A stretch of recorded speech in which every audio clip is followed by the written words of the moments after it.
విజయవాడ ఇంద్రకీలాద్రిపై కనకదుర్గమ్మ ఆలయంలో దసరా శరన్నవరాత్రి ఉత్సవాలు ఘనంగా జరుపుకుంటున్నారు. మూడో రోజు అమ్మవారు అన్నపూర్ణదేవి అలంకారంలో భక్తులకు దర్శనమిస్తున్నారు. అమ్మవారిని దర్శించుకునేందుకు భక్తులు పెద్ద ఎత్తున తరలి వస్తున్నారు.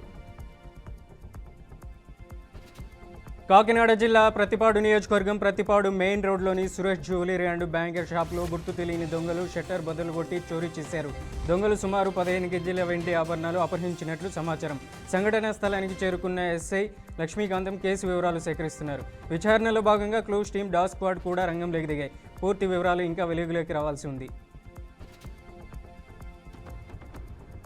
భద్రాద్రి కొత్తగూడెం జిల్లా ఆశ్వారావుపేట మండలం గాండ్లగూడెంలో సుమారు 15 అడుగుల కింగ్ కోబ్రాను స్థానికులు చంపేశారు. ఇంటి పెరట్లోకి వచ్చిన భారీ పాముపై కర్రలతో దాడి చేశారు. అనంతరం కొన ఊపిరితో కింగ్ కోబ్రాను పట్టుకొని ఊరంతా ఊరేగించి పెట్రోల్ పోసి తగలబెట్టారు. భద్రాద్రి కొత్తగూడెం జిల్లా ఆశ్వారావుపేట ఎమ్మెల్యే జారె ఆదినారాయణ మానవత్వాన్ని చాటుకున్నారు. చంద్రగూండు మండలంలో ఒక కార్యక్రమంలో పాల్గొనడానికి వెళ్తుండగా మార్గ మధ్యలో బండి స్క్విడ్ అవ్వడం వల్ల పడిపోయిన పూణె ఉన్నమ్మ అనే మహిళను గమనించి వెంటనే తన వాహనంలో ఎక్కించి చంద్రగూడ ప్రభుత్వ ఆసుపత్రికి తీసుకెళ్లారు. అక్కడ స్థానికులు వైద్యుల సహాయంతో ట్రీట్మెంట్ అందించి మెరుగైన చికిత్స కోసం కొత్తగూడెం ఏరియా ఆసుపత్రికి అంబులెన్స్లో ఎక్కించి పంపించారు. ఎన్టీఆర్ జిల్లా తిరువూరులో ఓజీ మూవీ సందర్భంగా పవన్ కళ్యాణ్ అభిమానులు ఘనంగా ఉత్సాహం ప్రదర్శించారు. ఈ సందర్భంగా 35 అడుగుల ఎత్తైన కటౌట్ను ఎమ్మెల్యే కొలికపూడి శ్రీనివాసరావు ప్రత్యేకంగా ఆవిష్కరించారు.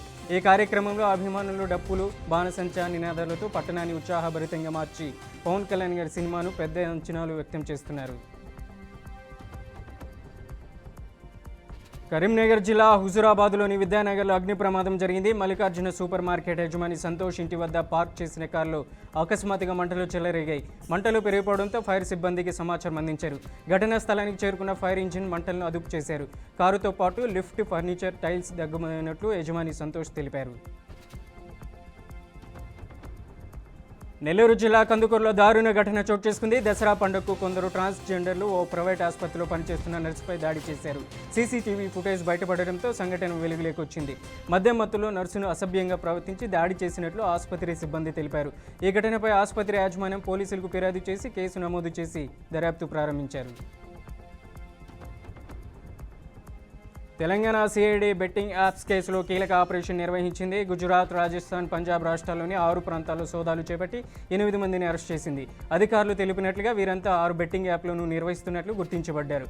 వీటిలో Taj 007, play live, Andhra 365, VL book, Telugu 365, S365 ప్రధానంగా ఉన్నాయి. భూపాల్పల్లి జిల్లా వ్యవసాయ అధికారి బాపురావు జయశంకర్ తాండూరు మండలంలో పత్తి పంటను సాగిస్తున్నారు. యూరియా ఖరారు సమయంలో ఆయన భార్య నిర్మలాదేవి రైతులతో పాటు కిష్టంపేట వేదిక వద్ద వరుసలో నిల్చున్నారు. మహిళా రైతులు ముందుగా టోకెన్ ఇవ్వమని ప్రయత్నించగా తాండూరు సర్కిల్ సిఐ దేవయ్య వారిని ఆపి ఒక జిల్లా వ్యవసాయ అధికారి భార్య కూడా వరుసలో నిలిచే స్థితిలో ఉన్నారని పేర్కొన్నారు. సుమారు 3 గంటల తర్వాత ఆమె తన వంతు బస్తా తీసుకుని వెళ్ళిపోయారు. కడప జిల్లా వివేక హత్య కేసు సమయంలో పులివెందుల సీఐగా పనిచేసిన శంకరయ్య సీఎం చంద్రబాబుకు లీగల్ నోటీసులు పంపారు. నోటీసులు ఆయన పేర్కొన్నట్లుగా గతంలో చంద్రబాబు తన సమక్షంలో నిందితుల హత్యకు సంబంధించిన ఆధారాలను ధ్వంసం చేశారని ఉద్దేశపూర్వకంగా ఆరోపణలు చేశారు. శంకరయ్య అసెంబ్లీలో బహిరంగ క్షమాపణ చెప్పాలని, తన ప్రతిష్టకు భంగం కలిగినందుకు 1.45 కోట్ల పరిహారం చెల్లించాలని డిమాండ్ చేశారు. రాజేందర్ నగర్ పరిధిలో మరోసారి దారుణ హత్య చోటు చేసుకుంది. వ్యవసాయ వర్సిటీ సమీపంలోని బెంగళూరు జాతీయ రహదారి సర్వీస్ రోడ్లో గుర్తు తెలియని వ్యక్తి మృతదేహం లభ్యమైంది. రక్తపు మడుగులో పడి ఉన్న శవాన్ని స్థానికులు గమనించి వెంటనే పోలీసులకు సమాచారం అందించారు. ప్రాథమిక విచారణలో కత్తితో గొంతు కోసి అత్యంత క్రూరంగా హత్య జరిగిందని ఆధారాలు వెలుగులోకి వచ్చాయి. పోలీసులు శవాన్ని ఎక్కడో హత్య చేసి ఎక్కడికి తీసుకొచ్చి పడేశారని అనుమానిస్తున్నారు. క్లోజ్ టీం సహాయంతో కేసు దర్యాప్తు ప్రారంభించబడింది. బంగాళాఖాతంలో ఏర్పడనున్న వాయుగుండం ప్రభావంతో ఈ నెల 26, 27 తేదీల్లో తెలంగాణలో భారీ నుంచి అతి భారీ వర్షాలు కురిసే అవకాశం ఉందని వాతావరణ శాఖ సూచించింది. 26న ఆదిలాబాద్, నిజామాబాద్, వరంగల్, జయశంకర్, భూపాల్పల్లి, ములుగు, హనుమకొండ, సిద్దిపేట, సంగారెడ్డి, మెదక్, కామారెడ్డి జిల్లాలో 10 నుంచి 20 సెంటీమీటర్ల వర్షపాతం కురవచ్చు. 27న కూడా కొద్ది చోట్ల వానలు కురిసే అవకాశం ఉందని హైదరాబాద్ వాతావరణ కేంద్రం తెలిపింది. యూసఫ్గూడ కృష్ణానగర్లో డ్రైనేజ్ నీరు రోడ్లపై పొంగిపోవడంతో స్థానికులు తీవ్ర ఇబ్బందులు పడుతున్నారు. ఈ సమస్యను పరిశీలించేందుకు వచ్చిన మంత్రులు వివేక్ వెంకటస్వామి, పొన్నం ప్రభాకర్ ప్రజలతో మాట్లాడి త్వరలోని శాశ్వత పరిష్కారం తీసుకొస్తామని హామీ ఇచ్చారు. ఈ సందర్భంగా హైడ్రా కమిషనర్ రంగనాథ్, రహమత్ నగర్, బోరుబండ, కృష్ణానగర్ ప్రాంతాల్లో వేల ఇళ్లు కూల్చివేస్తారని వస్తున్న వార్తలు పూర్తిగా అవాస్తవమని స్పష్టం చేశారు. రంగారెడ్డి జిల్లా శంషాబాద్ ఎయిర్పోర్ట్లో ప్రత్యేక ఎన్ఎన్డీపీసీ లైవ్లో భాగంగా ఎక్సైజ్ పోలీసులు భారీగా నాన్ డ్యూటీ లిక్కర్ను స్వాధీనం చేసుకున్నారు.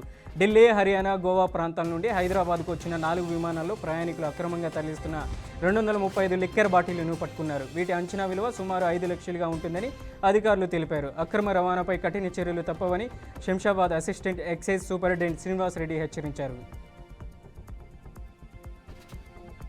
ఇండియా వర్సెస్ పాకిస్తాన్ మ్యాచ్లు ఏ క్రీడలోనైనా ఉత్కంఠభరితంగా మారుతాయి. Cricket, football, ping pong even ఏ క్రీడ అయినా 2 దేశాల మధ్య జరిగే పోటీలు ప్రజల్లో విశేష ఆసక్తిని రేకెత్తిస్తాయి. తాజాగా సాఫ్ U17 ఫుట్బాల్ ఛాంపియన్షిప్లో భారత్-పాక్ మ్యాచ్ కూడా అదే ఉత్కంఠభరిత పరిస్థితులను సృష్టించింది. ఇది గతంలో 2025 ఆసియా కప్ మ్యాచ్లో కనిపించిన ఉత్కంఠని కొనసాగించింది.